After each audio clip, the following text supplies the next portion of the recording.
Upaya terdakwa untuk bebas dari jeratan pasal 114 sebagai pengedar narkoba terus berusaha dibuktikan oleh kuasa hukum terdakwa. Dalam fakta persidangan terdakwa Agus Anugrah Yahono, terdakwa kasus penyalahgunaan narkotika asal Kranggan Surabaya, berusaha membuktikan di persidangan bahwa dirinya sebagai pengguna narkoba bukan sebagai pengedar sesuai pasal yang didakwakan yakni pasal 114 KUHP. Sidang hari ini terdakwa menghadirkan ahli Dr. Arifin dari Medaeng. Di hadapan majelis hakim ahli mengungkapkan bahwa terdakwa memang ketergantungan narkoba, terdakwa juga mengalami gangguan jiwa bipolar. Tak hanya itu, kuasa hukum terdakwa sangat menyayangkan dengan penyidik Polrestabes Surabaya yang hanya menjerat terdakwa dengan satu pasal yakni pasal 114 KUHP sebagai pengedar. Hak dia sebagai pengguna itu tidak diberikan. Itu dalam berkas tidak ada pasal 117, yang ada 114. Bayangkan dia 114 dianggap dia pengedar. Dari bukti di persidangan ternyata polisi penyidik saksi dari kepolisian katakan dia bukan pengedar, Pak, pemakai. Dari 127 yang muncul ya? Pertama pemakai, yang kedua bukti dia di hasil penggerebekan polisi, bom sama alat hisapnya itu tidak diserahkan, padahal yang nangkep itu ngomong ada bom sama ada alat-alat lain, itu tidak diserahkan. Terus ada tes urin tidak diserahkan, dan itu kan menunjukkan polisi sengaja mau kan ke dia.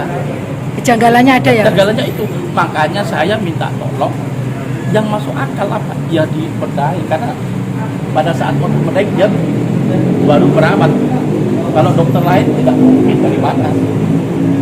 Jadi yang merawat di Medaeng, kami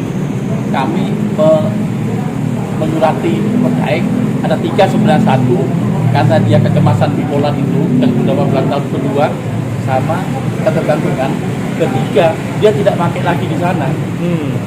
Karena itu yang sulit. Kalau dia pakai di sana sulit. Nah, itu semua terjadi karena di kepolisian hak dia tidak diberikan, malah diperberat ya. Padahal tidak ada bukti satupun di persidangan yang mengatakan dia 114. 114. 127 seharusnya. Ya, paling tidak 112 saya masih ada, tapi 114. Tapi memang kenapa polisi ngasih 114?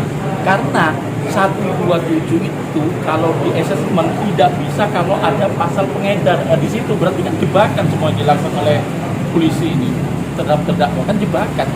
Sengaja 114 supaya tidak ada pasal 127, haknya dia tidak diakui. Tapi di persidangan terdakwa dengan yang nangkap ngomong seperti itu tidak ada, Pak. Malah di sana ada obat, tapi kan tentu loh, kenapa ada dibawa sekali dong, Pak, semua obatnya ada resepnya. Berarti dia benar, makanya saya bukan merekayasa, tapi karena di polisi yang hak dia tidak diberikan dengan adanya lagi diperberat seperti itu.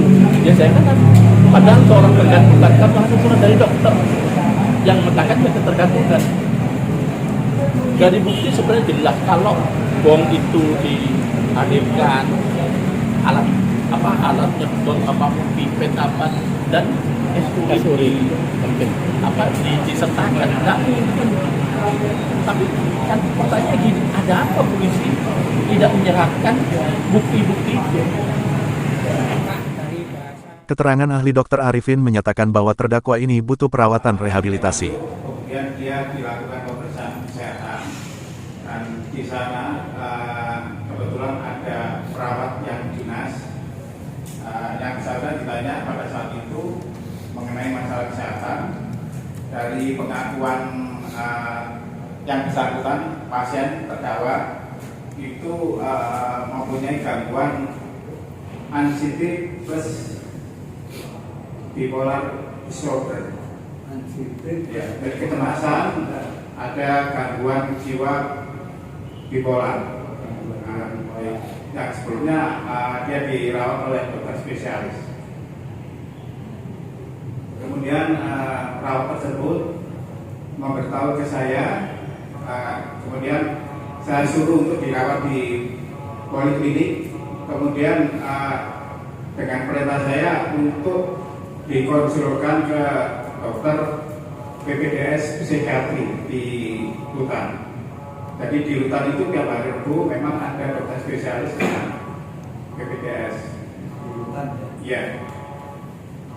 Nah, kemudian yang bersangkutan tiap hari Rabu kalau kontrol.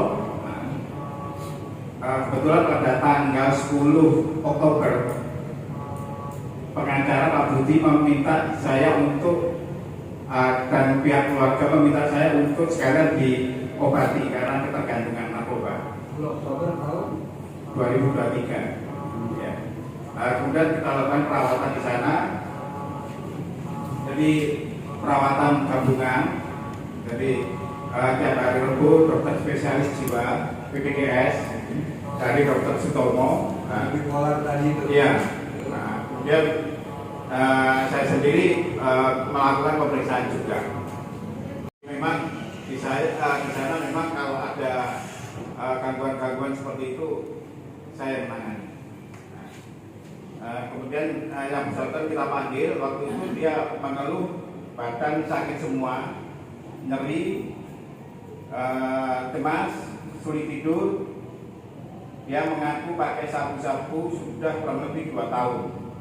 Dia makainya hampir setiap hari. Tiap kali pengakuannya dia, tiap kali beli kurang lebih 5 gram untuk 2 bulan. Saya tanya kenapa kok sebanyak itu, karena pengakuan beliau itu dia takut kalau beli sedikit-sedikit setiap hari. Jadi dia mendingan sekali, dan menurut dia juga bahwa memang pembeliannya harus minimal seperti itu. PPDS, dokter yang ada di sana, memang dia ada gangguan bipolar jenis depresi dan ada suatu kecemasan. Jadi memang kalau sabu-sabu itu kan memang efeknya dia selalu gembira, senang, terus bisa berpikir, mungkin bisa konsentrasi penuh dan tidak mudah lelah. Jadi dengan pemakaian seperti itu, ya otomatis keluhan-keluhan seperti itu memang dia teratasi, walaupun itu tidak benar sebenarnya. Jadi kesimpulannya, sejak pakai sabu-sabu itu terdakwa tidak pakai obat-obatan dari dokter yang karena dari psikiater itu ya. Ya, pengakuan dia seperti itu. Jadi dengan dia memakai sabu-sabu, dia kecemasan dia, depresi dia hilang, dan dia bisa bekerja dengan baik. Kalau Dimungkinkan. berbahaya berarti kalau terdakwa selama Iya. itu. Terus kira-kira jalan keluarnya bagaimana menurut saudara saksi ahli terhadap terdakwa? Jadi untuk seorang pengguna narkoba memang harus rehabilitasi medis dan sosial, artinya ya di panti rehab. Jadi di dalam hutan itu untuk pengobatan bisa, artinya detoksifikasi aja.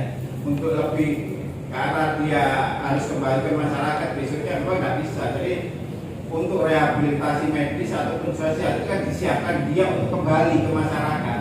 Jadi jangan sampai nanti dia di masyarakat dia ada kemungkinan untuk kambuh, karena di panti rehab itu dia disiapkan untuk kebal terhadap masalah. Jadi misalkan kalau depresi itu gimana, nah, terus kalau bergaul itu gimana. Jadi di situ kan ada aturan-aturan, jadi jangan sama pengguna, karena resikonya itu kembali besar. Terus Berapa lama? Ya 2 tahun ya pakainya. Kan 2 tahun itu pengakuan atau berdasarkan hasil penelitian? Kalau hasil penelitian memang sulit. Jadi kalau dia pakainya tidak ada kecenderungan untuk menambah, cuma sekedar untuk mengobati gangguan dia. Pengakuannya dia seperti itu. Jadi pakai pada saat cemas pakai itu aja. Ya. Kemudian kalau terapi ini itu apa yang dilakukan, terapi yang sedang diberikan apa? Ya, Apa jadi- mereka ini tetap mengkonsumsi mungkin kadar yang diatur atau sama sekali langsung dilepas, dihentikan atau gimana tuh? Jadi yang kita lakukan awal mulanya penghilangan racun di dalam tubuh. ketok. ya. Kemudian bersifat simptomatis sesuai dengan keluhan dia.